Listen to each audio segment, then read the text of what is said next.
What's up, everybody? Wanted to give you a breakdown of the recent interview that I watched between Lewis Howes and Kobe Bryant.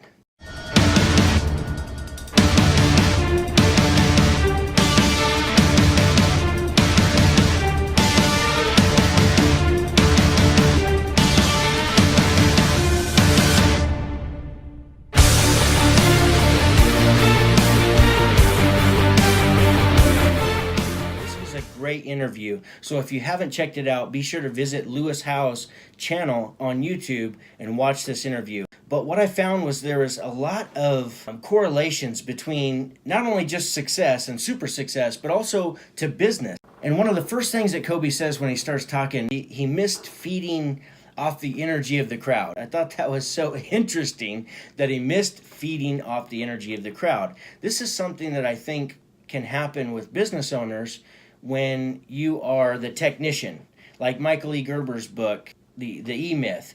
When you're the technician, that's what we know, that's where we're comfortable, that's what we love.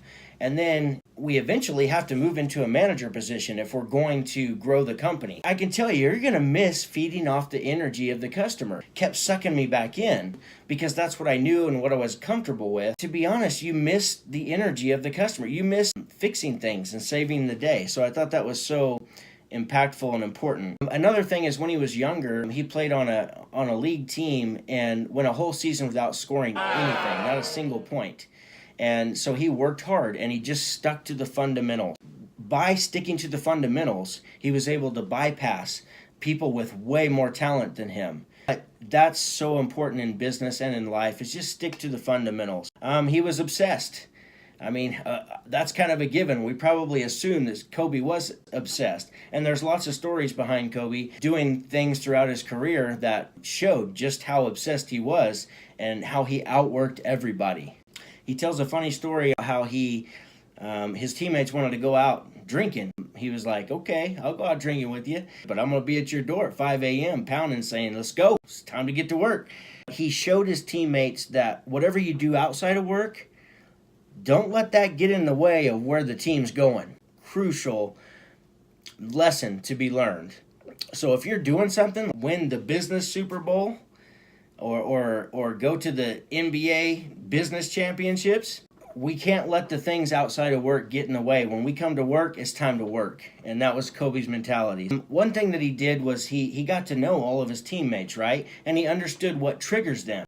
He could use that trigger to get more performance out of them when he needed to. You know, he was able to motivate them that way. If there's a particular thing they're striving for, if they're struggling or having a hard time one day, well, you could use that to help them get out of that funk and get moving, and they're going to feel better about themselves. They're going to produce more because they'll be more motivated.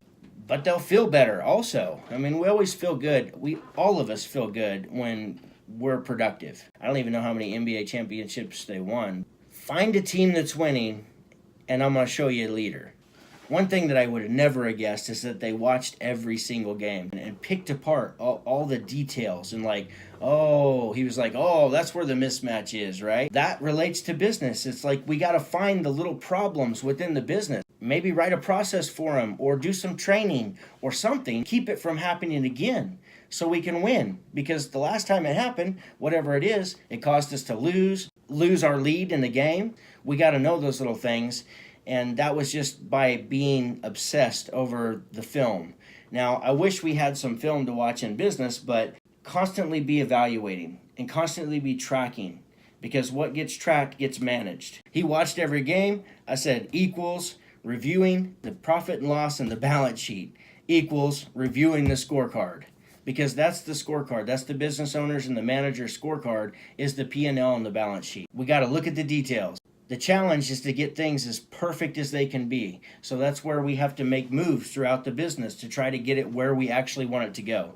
I haven't followed Kobe for years and years and years. He said compassion and empathy was really tough for him because he was of the mindset like, you do your job. When you get on the court, you do your job. But it was something that he had to learn. So that's all I got for you today, guys. Hope you learned something. Be sure to check out, if you want to increase your sales, go to HVACServiceReady.com. Go click down from the first page, click to the second page, and you're going to find the HVAC Uncensored Nations sales mini course, and it's all about the presentation, giving the presentation, the mindset of the presentation, the questions to ask. I'm going to give you an outline to build your own presentation, and then I'm going to give you a bunch of rebuttals to be able to overcome some of the objections at the end once the presentation has been delivered. Be sure to check that out at www.hvacserviceready.com. Until next time, guys, go make money.